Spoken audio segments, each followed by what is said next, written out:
Hello जी, कैसे हो आप लोग? आशा करती हूँ आप सब बहुत बहुत अच्छे होंगे। तो अब जैसे कि है भैया, मैंने अपनी अपनी मैंने ओपिनियन दी थी कि मेरे को जो सपना का शिवपुरी में जाना था, और वहाँ पर शिवपुरी वालों ने जो भी उसके साथ मतलब जिस तरह से अंशु ने उसको जो भी चीज़ें हमने देखी है मतलब सोशल मीडिया पर जो हमें लग रहा है, और जैसे बहुत लोगों को ही लग रहा है ना कि भैया क्यों जल रहे हो, क्यों जल रहे हो, जब ये एक हो गए तो क्यों जल रहे हो, क्यों जल रहे हो? तो ये एक वेक कुछ नहीं हुए, ये सिर्फ फेक ही ये था। जो भी दिख रहा था वो फेक ही दिख रहा था, लेकिन दिल से यही चाहते हैं कि भैया इनके जो है ना आपस में संबंध अच्छे हों, दिल से संबंध अच्छे हों, दिखावे के लिए नहीं। क्योंकि उसका भी व्लॉग है, वो भी अपना व्लॉग बनाती है, वो भी सोशल मीडिया पर है। जी भी, और इधर सपना भी सोशल मीडिया पर है। सिर्फ अपनी छवि सुधारने के लिए ये चीज़ें मत करो, क्योंकि आप लोगों को पहले भी याद होगा कि जब सपना ने इनवाइट किया था अपने सास ससुर को, तो उसने यही बोला था कि भैया मैं अपने रिश्ते सुधारना चाहती हूँ, और कॉल रिकॉर्डिंग भी उसने, वीडियो कॉल रिकॉर्डिंग भी दिखाई थी। और बाद में जैसे ही मम्मी जी आई उसने फौरन वहां पर काट दिया। काट काटने के बाद भी वो चीज़ें मम्मी जी के ने क्या बोली क्या नहीं बोली वो उसने नहीं सुनवाई।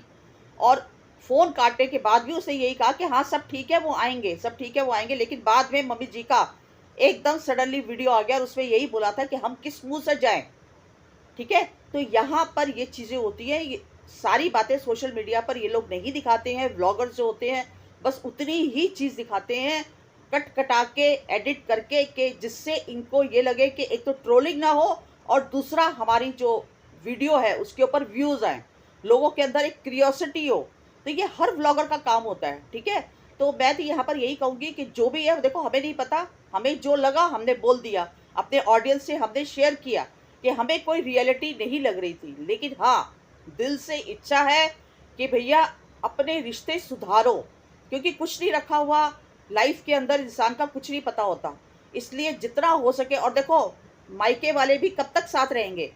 मायके वाले भी, भाई भी जो है वो, उसने बेचारे ने तुम्हारा इतना साथ दिया, भाई को तुमने अपने पास रखा हुआ है, भाई तुम्हारा इतना साथ दे रहा है, लेकिन आफ्टर ऑल उसकी भी अपनी गृहस्थी है, उसकी भी अपनी गृहस्थी है। कहीं ऐसा ना हो ना कि तुम्हारी भाभी के माइंड में ये चीजें बैठे कि नहीं भैया मेरा पति तो इसी लायक रह गया। उसके मन में भी, वो भी तो देखो पराई लड़की है ना, उसकी भी गृहस्थी है, उसके भी बच्चे हैं, और जो तुम्हारी मदर है उनको भी देख रेख करनी पड़ती है, तुम्हारे फादर की या अपने बच्चों की, जो भी है। कहने का मतलब यही है कि लाइफ के अंदर जिंदगी में इंसान को आगे खुद ही बढ़ना पड़ता है। एक सिंगल मदर जिस तरह से तुम पाल रही हो अपने बच्चों को, उस तरह से कम अपने अंदर इतना ज़्यादा कॉन्फिडेंस लेकर आओ कि नहीं मुझे अकेले ही चलना है। अभी भी अकेले चल रही हूँ, आगे भी अकेले चलूंगी। और मायके वालों का भी, वो तो बहुत अच्छी बात है कि तुम्हारा साथ दे रहे हैं, लेकिन कल कला को मायके वाले ने भी अगर अपने कदम पीछे कर लिए तब भी तुम्हें आगे अकेले ही चलना पड़ेगा। ठीक है ना? तो इससे अच्छा यही है कि अपने ससुराल वालों से बनाकर रखो उनके साथ, ताकि तुम्हें भी इस चीज़ की तसल्ली रहे कि हाँ ठीक है, कोई बात नहीं, मैं अलग ज़रूर हुई हूँ इनसे, लेकिन मेरा आना जाना है, मेरा मिलना है, मेरे बच्चे जो हैं वहाँ जाकर खुश होते हैं, क्योंकि यही बच्चों की ग्रोथ का टाइम है। अगर इसी ग्रोथ के अंदर उनको अपने दादा दादी का प्यार मिलेगा, एक अच्छे संस्कार उनको मिलेंगे, तो बच्चों की ग्रोथ बहुत अच्छे से होगी। ठीक है, तो और वो कितना प्यार करते हैं, दादा दादी भी कितना प्यार करते हैं, बच्चे भी कहीं ना कहीं मिस करते हैं, जैरी को मिस करते हैं, उस घर को मिस करते हैं। तो बनाओ, बहुत अच्छी बात है, और उनके दिल में कोशिश करो अपनी जगह बनाने की। ठीक है, और हो सकता है धीरे धीरे वो भैया अपना केस भी वापस ले ले, वो अपना केस भी वापस, इतने निर्दयी कोई भी नहीं होता। देखो, इंसान गुस्से में बहुत कुछ करता है। गुस्से में क्या होता है ना कि हमारा दिमाग काम नहीं करता, हमें जो उस समय दिमाग में आता है हम लोग वो करते हैं। ठीक है, तो गुस्सा एक ऐसी चीज होती है। और मैं यही कहूंगी कि तुम अच्छे से अपनी एक नई शुरुआत करो अपने ससुराल वालों के साथ। कुछ नहीं रखा हुआ इन चीज़ों में, लड़ाई झगड़े कंट्रोवर्सी करने में, क्योंकि लोगों का काम होता है, लोगों को एक कंट्रोवर्सी चाहिए होती है। लोग इंतजार करते हैं कि कब कंट्रोवर्सी आए, कब इन लोगों का तमाशा हम देखें। ये तमाशा देखने के लिए लोग होते हैं सिर्फ, और कुछ नहीं है। बाकी किसी को किसी से कोई मतलब नहीं होता। आज का टाइम इतना ज़्यादा खराब चल रहा है, तो अपने परिवार की जो स्ट्रेंथ होती है वो अपनी ही होती है। तो बस इतना ही कहना चाहती हूँ कि जो तुमने मतलब जिस तरह से तुमने दिखाया है, मैं कहती हूँ वो सच में दिल से रिश्ते हों, दिल से रिश्ते जुड़ें, तुम्हारे मजबूत हो।